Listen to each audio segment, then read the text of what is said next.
I went and made my last $30,000 interest payment to the local banks and literally didn't know how I was going to feed my family. Like literally I had $200 in the bank. Next day, I went to work. Bank called me and said, hey, you're the only builder that hasn't gone belly up on us. Would you look at finishing a builder foreclosure? And I said, yes, but I'm really focused on real estate right now. They didn't know that at the time. They called me from the builder side. And so I went and sat down with him and did a whole listing presentation and said, yeah, I'll finish it for you. This is what I'll charge you to finish for it, but I get to list it and sell it. That's my non-negotiable. And he said, okay. He goes, well, there's 26 of them in a row. So that was my start to real estate. And I went, holy cow, I need help right now. I'm not going to fail to be a realist and tell you that the market's not affecting us right now. Yet, name a sports team that hasn't been behind a halftime.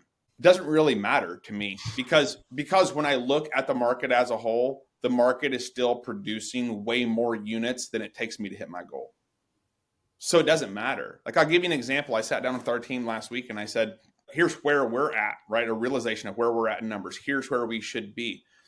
And we could hit every one of our goals in 1.5 weeks based upon what the market's providing.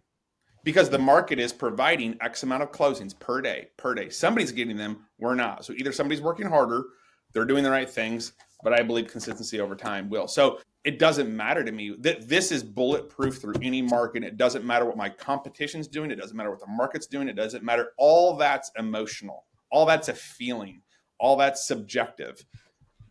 Business isn't. When I resigned from the role, my mentor and president at the time, Mark was my ROP at the time, was very gracious and kind about it. And I'd always kind of taken a personal approach to that before when people, I'm like, why would you leave? And I think I learned a lot from that and just going, just because you don't want to do this doesn't mean you're not a great person. And just because you don't want to fight this fighting more, because let's be honest, selling 50 houses a month or any level that people are selling, it's a grind.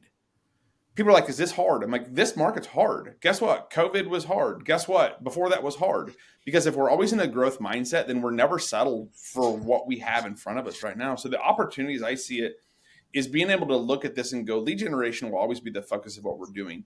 Yet I am building this whole business around if I can't leave at noon on Friday and not look at anything or talk to anything or be around anything until 8 o'clock on Monday morning, then I'm doing it wrong. So I am rebuilding this around a life worth living, not necessarily just around a P&L. And I will still hold the P&L accountable.